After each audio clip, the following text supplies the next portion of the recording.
back, everybody. So today we're going to have the final tasting of beer number 5 in my 3-hop series. What I did was I bought the Anvil Foundry. I wanted to do a test batch, so I made a 5-gallon batch in that, and I split it into 5 1-gallon batches, then dry hopped with different hops. So for the grain bill, 11 pounds of 2-row, 1 pound of Vienna, 1 hour boil, 1 ounce of Citra at 15 minutes, 1 ounce of Amarillo at 10 minutes, 1 ounce of Citra at 5 minutes. Then 3 days into fermentation, the dry hop used whatever one it was up. So in this case, beer number 5 is Jester.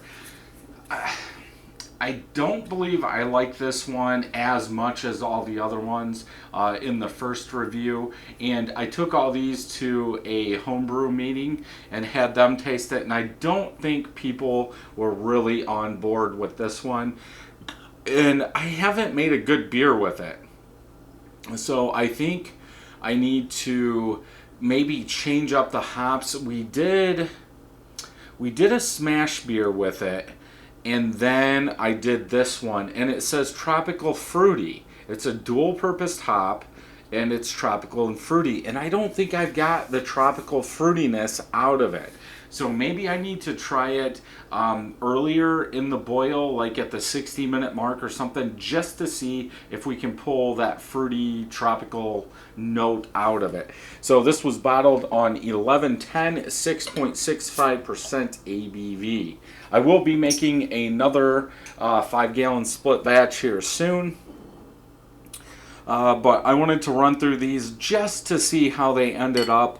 I am doing all 5 of these in one day. Then I will do a comparison review for the finale, if you want to say, just so we can put them next to each other, because when you start tasting beers and smelling beers next to each other, you can really pick out what the differences are.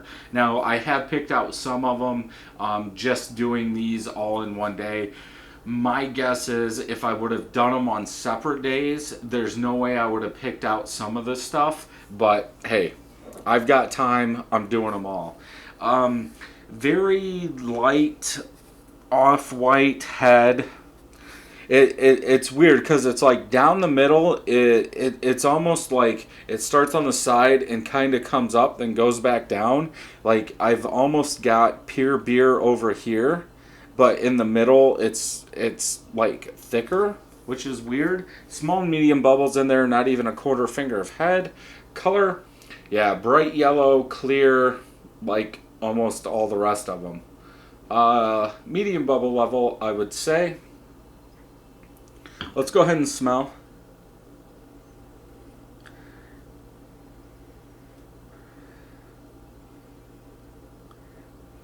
Very low tropical fruit.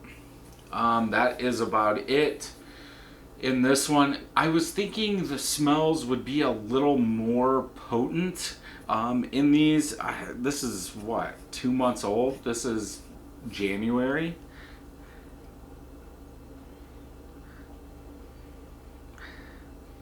Maybe a little citrus, like tropical fruit citrus in there. Smells good. Let's taste.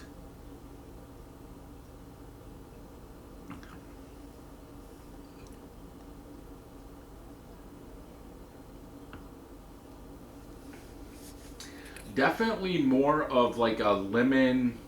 I don't want to say almost like a lemon tart fruit. Aftertaste, more bitterness, like a lemon lime bitterness, like the rind of outside of it.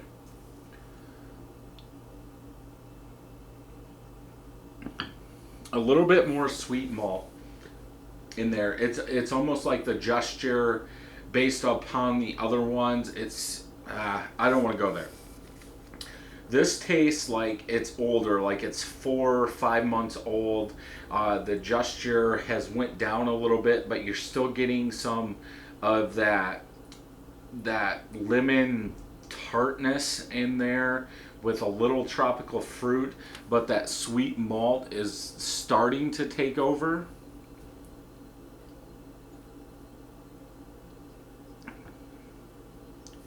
definitely totally different tasting beer compared to the other ones.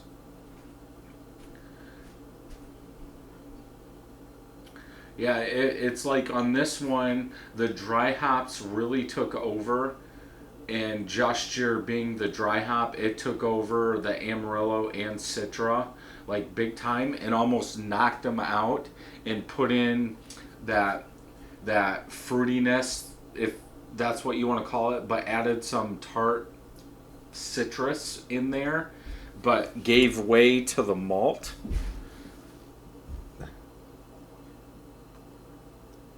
I don't think I wrote it down what the, yeah, I didn't, what the alpha acids are. Being dual purpose, I'm guessing they're over 10. I could be wrong. This one versus all the other ones, it just doesn't cut it. I don't think it's really bringing anything to the table that I like anyway.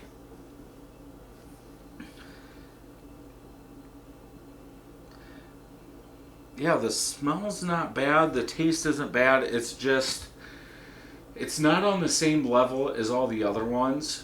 So I think I need to use this at the beginning of the boil just to see what it'll do, because obviously putting this at the end of the boil, and I think it was, what malt? They're a Viking malt, and it really didn't do well in that grain bill or that pale ale smash beer. But yeah, it definitely, I would almost say right now, stay away from Gesture hops. I guess if you've used them and they've turned out, let me know where and what you use them in, and let's see if we can figure this out. So if you like this review, check some more homebrew reviews out over here, and until next time, happy brewing.